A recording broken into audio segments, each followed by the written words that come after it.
Everyone, मैं advocate Monika पाल। दोस्तों, इससे पहले लेक्चर में मैंने आपको आईपीसी का सेक्शन 40 पढ़ाया था और आज इस लेक्चर में हम आईपीसी के चैप्टर 2 का रिवीजन करेंगे। ठीक है।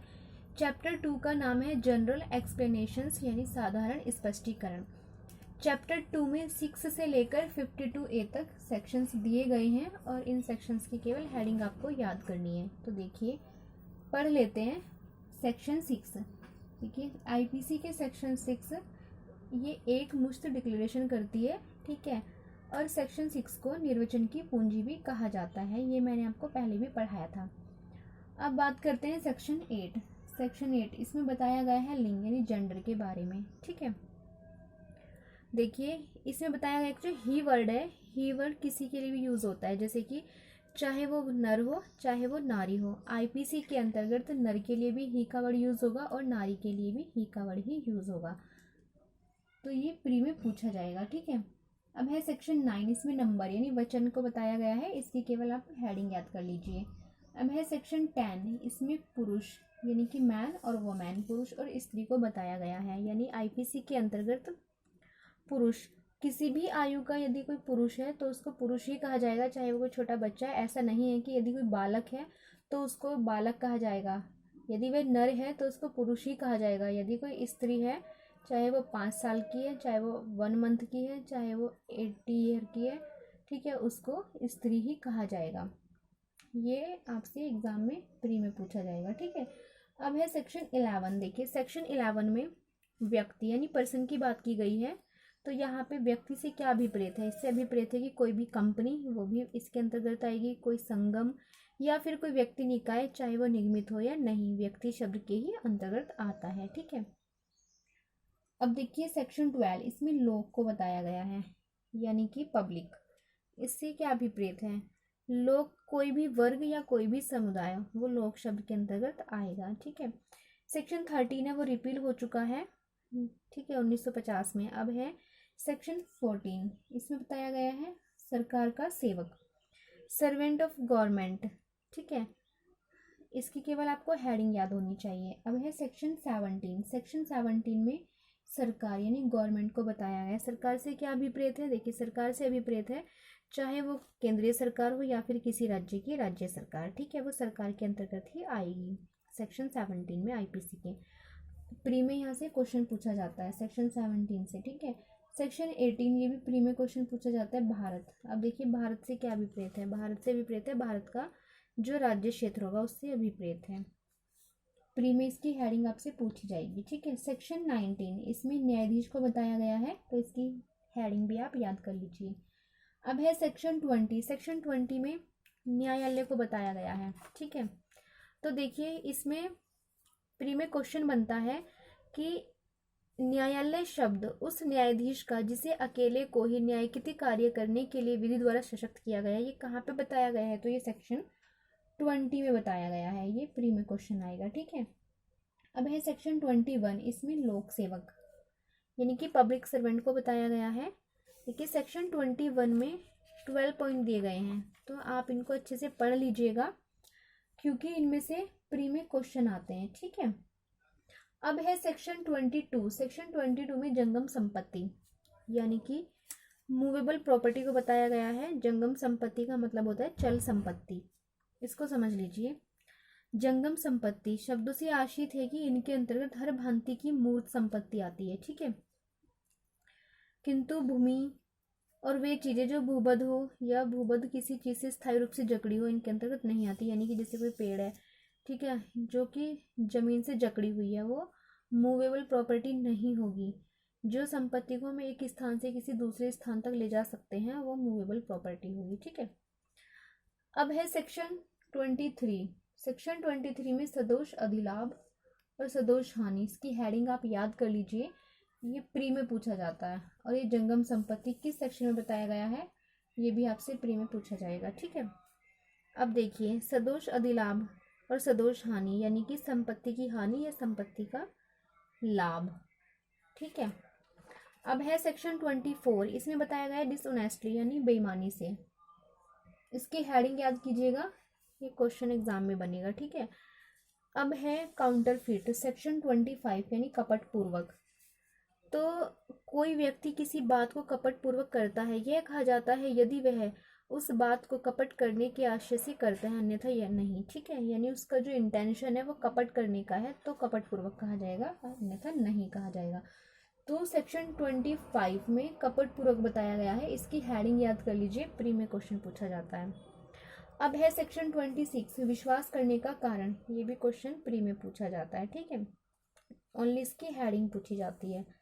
अब है सेक्शन 27 पत्नी, लिपिक या सेवक के कब्जे में संपत्ति, यानी कि यदि किसी व्यक्ति की संपत्ति है वो उसकी पत्नी के कब्जे में है, या फिर उसके लिपिक यानी कि जो ऑफिस में होंगे उसके कब्जे में है, या फिर उसके जो घर में सर्वेंट यानी सेवक या नौकर है उसके कब्जे में है, तो ये माना जाएगा सेक्शन 27 के अंतर्गत कि वो संपत्ति उस व्यक्ति के कब्जे में है।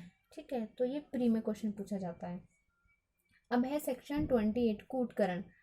देखिए, कूटकरण यानी कि काउंटरफीट, तो इसको जो व्यक्ति एक चीज को दूसरी चीज की सदस्य इस आशय से करता है कि वह उस सदस्य से प्रवंचना करे या संभाव्य जानते हुए करता है कि तद द्वारा प्रवंचना की जाएगी, तो वह कूटकरण करता है। ठीक है, यानी कि किसी चीज की वैसी ही नकल करे जैसी वो है, तो वो कूटकरण के अंतर्गत है। ये प्री में पूछा जाता है।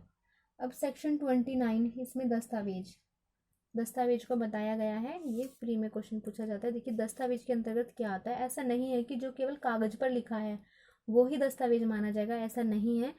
यदि जिसको किसी पदार्थ पर अक्षरों से लिखा गया हो, या फिर अंकों से लिखा गया, या फिर चिन्हों के साधन द्वारा लिखा गया हो, तो वो भी क्या माना जाएगा, दस्तावेज ही माना जाएगा। ठीक है, सेक्शन 29A इलेक्ट्रॉनिक अभिलेख को बताया गया है, तो इसकी एग्जाम में हेडिंग पूछी जाती है कि इलेक्ट्रॉनिक अभिलेख को किस सेक्शन में बताया गया है, तो सेक्शन 29A में बताया गया है। अब है सेक्शन 30। सेक्शन 30 को में है, देखिए, मूल्यवान प्रतिभूति, इसकी केवल हेडिंग प्री में पूछी जाती है, तो इसकी आप हेडिंग याद कर लीजिए। सेक्शन 31 विल यानी वसीयत। ठीक है, अब है सेक्शन 32 कार्यों का निर्देश करने वाले शब्दों के अंतर्गत अवैध लोप आता है, यानी कि कार्य में लोप भी शामिल है, एक्ट में ओमिशन भी शामिल है। सेक्शन 32 मैंने आपको पहले भी पढ़ाया है, तो वहां से भी आप पढ़ लीजिएगा। ठीक है, अब है सेक्शन 33 कार्य यानी एक्ट और ओमिशन। ठीक है, यानी कि कार्य शब्द कार्यावली का घोतक है जिस प्रकार एक कार्य का, और लोप शब्द लोपावली का घोतक है जिस प्रकार एक लोप का। ठीक है, अब सेक्शन 34 कॉमन इंटेंशन, ये मैं आपको पढ़ा चुकी हूँ। ठीक है, तो आप इसको वहां से पढ़ लीजिएगा। अब है सेक्शन 36, इसकी हेडिंग याद कर लीजिएगा। सेक्शन 36 में बताया गया है कि अंशतः कार्य द्वारा और अंशतः लोप द्वारा कारित परिणाम। अब देखिए, जो सेक्शन 36 है, सेक्शन 36 में एक इलिस्ट्रेशन दिया हुआ है, इसमें है कि अंशतः या को भोजन देने का अवैध रूप से लोप कर गए, यानी कि जो यह जो का है वो या उसको या को क्या करता है कि भोजन देने का लोप करता है, ओमिशन करता है। कैसे देता है भोजन, थोड़ा सा भोजन देता है और बाकी नहीं देता, यानी थोड़ा थोड़ा भोजन उसको देता है, उसको प्रॉपर भोजन वो नहीं देता है। और कुछ आधा वो क्या करता है, कुछ तो उसने उसको आधा तो उसने भोजन में लोप किया, और वो क्या करता है कि वो उसको पीटता है आशय के साथ, और उसकी वो क्या करता है, डेथ कारित कर देता है, तो ये माना जाएगा कि जो का है उसने हत्या की है। ठीक है, तो ये इलिस्ट्रेशन एग्जाम में प्री में पूछा जाता है, तो आप ये पढ़ लीजिएगा अच्छे से। ओके, अब देखिए सेक्शन 39। सेक्शन 39 में स्वेच्छा यानी कि वॉलंटरी को बताया गया है। सेक्शन 39 की केवल हेडिंग एग्जाम में पूछी जाती है। ठीक है, अब है सेक्शन 40। सेक्शन 40 में अपराध शब्द को परिभाषित किया गया है, और सेक्शन 40 मैंने आपको पहले भी पढ़ाया है, तो आप वहां से पढ़ लीजिएगा। ठीक है, इसकी केवल हेडिंग प्री में पूछी जाती है। अब है सेक्शन 41। सेक्शन 41 में विशेष विधि यानी कि स्पेशल लॉ को बताया गया है। तो देखिए, इसमें लिखा हुआ है कि विशेष विधि वह विधि है जो किसी विशिष्ट विषय को लागू होती है, तो केवल इसकी हेडिंग प्री में पूछी जाती है। अब है सेक्शन 42। सेक्शन 42 में लोकल लॉ यानी स्थानीय विधि को बताया गया है। तो सेक्शन 42 कहता है कि स्थानीय विधि वह विधि है जो भारत की किसी विशिष्ट भाग को ही लागू है। ठीक है, तो ये भी ओनली हेडिंग पूछी जाएगी प्री में। अब है सेक्शन 43, इसमें लिखा है कि अवैध करने के लिए वैध रूप से आबद्ध, इसको समझ लीजिए। देखिए, जो अपराध हो वो इलीगल होगा, जो विधि द्वारा प्रतिषिद्ध हो यानी जिस पर लॉ के द्वारा रोक लगाई गई हो वो क्या होगा, इलीगल होगा, या फिर जो सिविल कार्यवाही के लिए आधार उत्पन्न करती हो वो भी इलीगल होगा। ठीक है, सेक्शन 43 मैंने पहले भी आपको पढ़ाया है, तो वहां से आप इसको पढ़ लीजिएगा। अब है सेक्शन 44, यानी इसमें बताया गया है क्षति, इंजरी। तो देखिए सेक्शन 44 के अंतर्गत किसको क्षति होनी चाहिए, तो देखिए किसी व्यक्ति के शरीर या फिर किसी व्यक्ति के मन या व्यक्ति की ख्याति या व्यक्ति की संपत्ति को अवैध रूप से क्षतिकारित होती है। ठीक है, वो सेक्शन 44 के अंतर्गत आती है। अब है सेक्शन 45, इसमें लाइफ यानी जीवन को बताया गया है, और जीवन से क्या अभिप्रेत है, इसमें किसी मानव के जीवन से अभिप्रेत है, ना कि किसी जीव जंतु, ओनली इसमें मानव के जीवन से। ठीक है, अब है सेक्शन 46, डेथ यानी मृत्यु। इसमें किसकी मृत्यु, तो देखिए इसमें केवल मानव की मृत्यु, किसी जीव जंतु की मृत्यु। ऐसा नहीं है कि किसी जीव जंतु की मृत्यु हो गई तो हम उसे सेक्शन 46 के अंतर्गत रखेंगे, ऐसा नहीं है। अगर किसी मानव की मृत्यु होती है तो हम उसको सेक्शन 46 के अंतर्गत रखेंगे। अगर जीवन 45 में ओनली मानव के जीवन से अभिप्रेत है। ठीक है, अब है सेक्शन 47, इसमें एनिमल यानी जीव जंतु को बताया गया है। ठीक है, जीव जंतु से अभिप्रेत है कोई भी जीवधारी। ठीक है, अब है सेक्शन 48, इसमें जलयान को बताया गया है, इसकी केवल हेडिंग एग्जाम में पूछी जाती है प्री में। सेक्शन 49, इसमें वर्ष या मास यानी ईयर और मंथ को बताया गया है, तो जो ईयर और मंथ होंगे उसकी जो गणना होगी वो ब्रिटिश कैलेंडर के अनुकूल की जाएगी। ठीक है, अब देखिए सेक्शन 50, इसमें ओनली धारा को बताया गया है, धारा शब्द को बताया गया है।